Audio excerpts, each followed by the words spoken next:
Talk about kind of what went right in that game against Oklahoma. Did a really good job sticking to the game plan overall. Talk about a defensive emphasis. Wanting to double their post player inside and then limiting some of the guards. And we forced the ball out of certain people's hands. Made some other people took more shots than they probably wanted to, and which in turn, plus 23 rebounding, held them to 34% shooting. So overall, I think it was the defense and rebounding that really won us the game, because we did have 21 turnovers. Shot the ball well from three, but I think it's the defense and rebounding that won us the game for sure.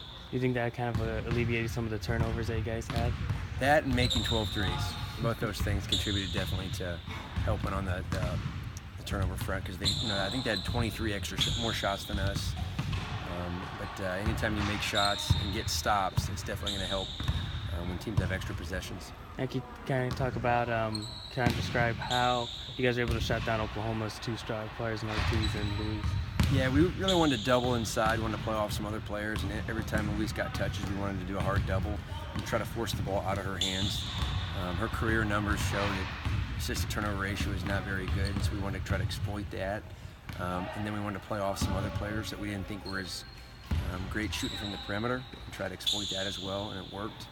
And then later in the game, when they had to make shots when they were wide open, I think they just weren't as comfortable as they're used to being. And then on the flip side, you make 12 threes, like I referenced a second ago. It makes a big deal putting 80 points on the board on the road. Coach, you mentioned star players and then three-pointers. Kind of two words come to mind is Kelsey Mitchell. Yeah, you're talking about the most prolific scorer in the country.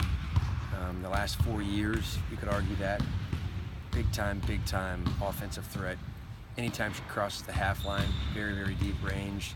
Getting about 6 free throws a game as well. So it's not just the range and the threes, but it's also her ability to get in the paint, to score in the paint, to score at the rim, to get fouled, but then also distribute it, because she's a heck of a passer when she gets inside as well.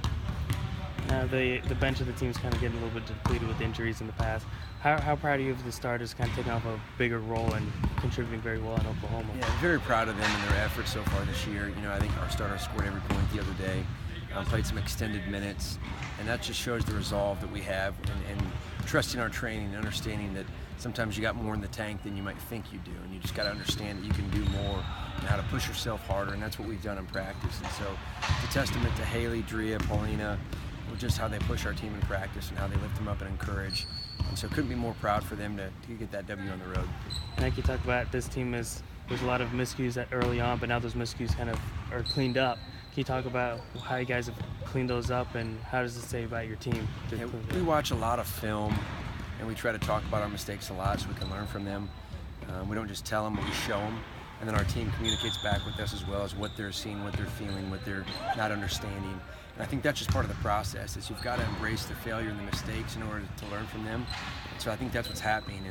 And we did have 21 turnovers, but as a whole, they were aggressive mistakes. They were the right passes we were trying to play. They weren't foolish plays. So in that regard too, I think we're trying to make better decisions. Just don't have it, all pieces fit together perfectly yet, which is okay. Now, what's the message to the team heading into Ohio State, going up against such a top team, top 15? What's kind of the message? They want to put 100 points on the board. They start 4 guards that are very, very good, very athletic, and they're all capable of shooting threes. So in terms of mindset, we got to slow them down. We have to try to limit Kelsey Mitchell and her points, because she can put 45, 50 on the board. And they got a forward inside, and Stephanie Mavunga, who is an absolutely relentless player, was averaging over 20 rebounds for the first 2-3 games of the season. So it's just, it's a very good team. There's a reason why they were top 5, top 6 to start the season.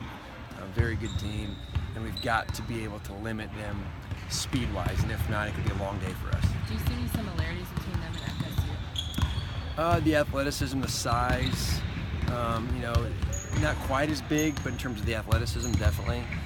More guard-oriented, and, they'll go inside, but not quite as much. More threes, and more really getting out and trying to score 100 points. And talking about the process, can you kind of talk about what happened in the locker room after the Oklahoma game, and how the girls kind of looked sad? And Yeah, I was shook, man. I got done doing the radio, and I went in and I was ready to celebrate, and just I was excited, and all of a sudden I walk in there and I had a cup full of water, and I threw the water thinking they'd jump up and everything, and they just kind of sat there. I'm like, oh, what's going on? And I'm a prankster playing jokes, so they're like, you know what, we're gonna mess with you a little bit, and so I was pretty shocked, but then we celebrated a little bit and had a good time, so it was a great moment for all of us. Thank you. Thank you so much, guys. Coach. Go Gators.